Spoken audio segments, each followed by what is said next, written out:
Mamadi. Je ne suis pas en train de défendre qui que ce soit. Mais moi, je m'appuie sur des actes. Vous comprenez? Le tout premier acte qui m'a donné à réfléchir sur c'est-à-dire sur la qualité de l'homme, sur les intentions de l'homme, est-ce qu'il sera un vassal de la France, des États-Unis ou quoi que ce soit, est-ce qu'on peut le faire confiance ou pas? J'ai commencé à réfléchir à partir de là. Et le premier acte, c'est quoi? Lorsque le Mali a donné 72 heures à l'ambassade de France de quitter, l'ambassadeur de France de quitter Bamako, et que Mali a demandé à l'armée française de quitter le territoire malien, vous devez savoir qu'en même temps, la CEDEAO avait demandé la fermeture des frontières des pays membres de la CEDEAO au Mali.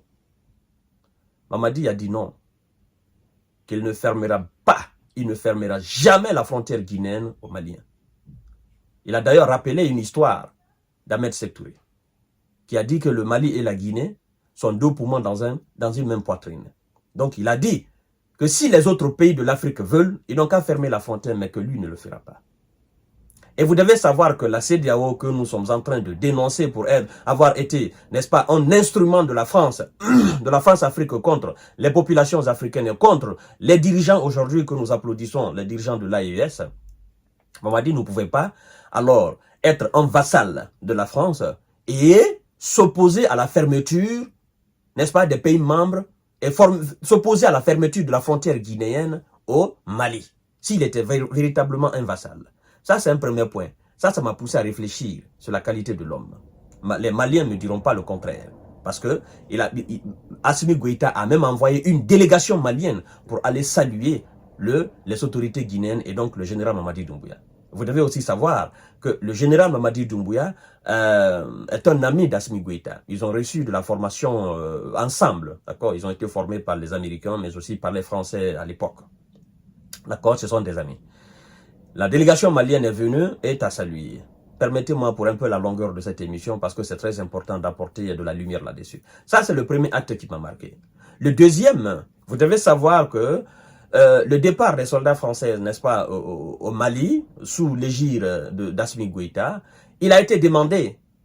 Oui, les autorités guinéennes ont été sollicitées. Le ministre de la Défense, même sous l'égide de Mamadi Doumbouya, a été sollicité. Il est venu jusqu'en France. On nous a parlé de formation, machin au niveau de défense, mais il a été sollicité. Si on pouvait délocaliser l'armée française naturellement en Guinée. Ça a été un non catégorique de la part du général Mamadi Doumbouya. Un non catégorique. Il est allé jusqu'à dire que le peuple de Guinée est allergique à cela. Et qu'il ne faudrait même pas que cela soit sous par le peuple. Ils ont étouffé cela dans l'œuf. Vous comprenez?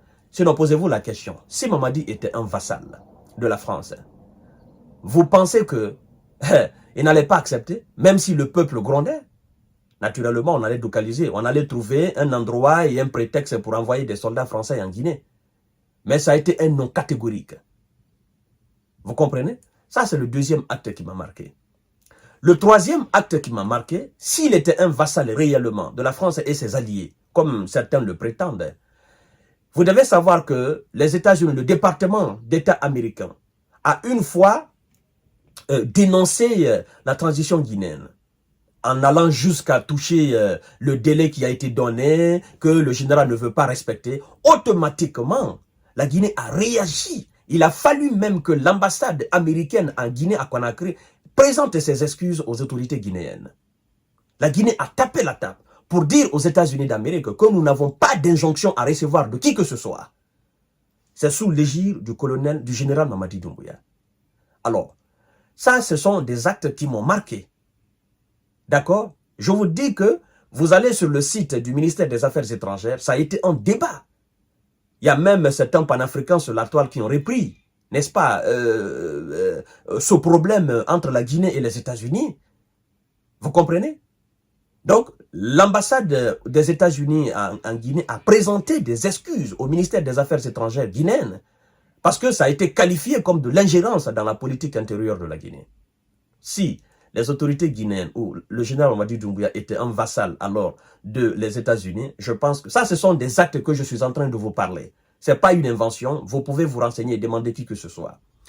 Et le quatrième acte, quand la CEDEAO a décidé d'envoyer des contingents pour aller déstabiliser le Niger, le Mali et le Burkina sont restés solidaires, n'est-ce pas, au Niger. Et automatiquement, la Guinée a bondé dans le même sens que le Mali et le Burkina. En disant quoi? La Guinée même est allée plus loin pour dire, vous envoyez des militaires. Non seulement je ne partage pas l'avis de la CEDEAO, mais vous envoyez des militaires au Niger, ça sera la dislocation de la CEDEAO. Le général a été clair là-dessus. Non seulement, il ne va pas envoyer de militaires guinéens, mais aussi, il n'est pas pour qu'on envoie des militaires, et aussi, ça sera la dislocation de la CEDEAO.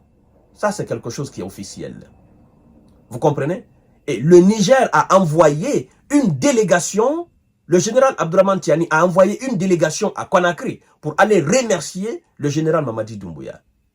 Pendant que la France de l'autre côté et les États-Unis de l'autre côté soutenaient l'action militaire de la CEDEAO. Alors, si le général était vraiment un vassal de la France et qu'il n'était pas vraiment dans le cadre des panafricains d'aujourd'hui, vous pensez que ces actes-là, ils pouvaient les poser?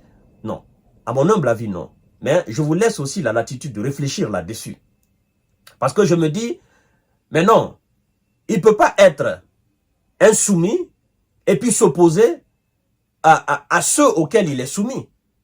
C'est quand même, l'esprit humain ne peut pas accepter cela. Et ça ne peut pas être un jeu. Parce que les Occidentaux voudraient réellement qu'on attaque le Niger. Mais la position de Conakry n'a pas changé. La position du général Mamadi Doumbouya n'a pas changé. Il a été clair là-dessus. Donc, mesdames et messieurs, il y a un certain nombre d'actes comme ça qu'on peut parler. Et moi, je m'appuie sur ces actes. D'accord? Je n'invente pas quoi que ce soit. Vous comprenez? La seule différence entre aujourd'hui les chefs d'État de l'AES et le général, c'est le fait que la Guinée n'est pas dans une position où il faut combattre l'armée française. La Guinée n'est pas dans une position où il faut demander le départ des forces américaines. Parce qu'il n'y a jamais eu. Il n'y a jamais eu de forces françaises en Guinée. Il n'y a jamais eu de forces françaises aux États-Unis depuis après l'indépendance. D'accord? On n'a jamais eu de base militaire française, base militaire américaine, base militaire de quoi que ce soit en Guinée. Et croyez-moi, si on se trouvait dans ce cas de figure, j'en suis sûr que le général allait demander le départ. Si le peuple de Guinée, n'est-ce pas, était d'accord, il allait demander le départ. Maintenant, à vous de réfléchir sur ce que je viens de dire et de chercher si ce que je dis, c'est une invention ou bien ce sont des actes qui ont été posés. Donc, moi, je m'appuie sur ces actes pour dire qu'il ne peut pas être un vassal. Il est dans l'esprit des panafricains. Kémy Séba a été à Conakry, il a été reçu par le général. Un certain nombre de panafricains ont été à Conakry, ils ont été reçus par, vous connaissez la position de Kémy Séba par rapport, n'est-ce pas, à la France. Il a été reçu par le général, vous comprenez.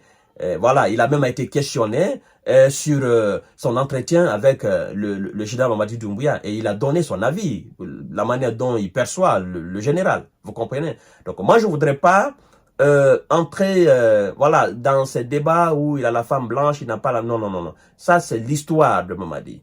La plupart, comme la plupart des histoires, naturellement, des hommes, vous le savez. Voilà. Donc, mesdames et messieurs, excusez-moi pour la longueur de cette émission, mais il fallait que j'apporte quand même, n'est-ce pas, ces lumières sur la position. Et puis, à tout à l'heure pour notre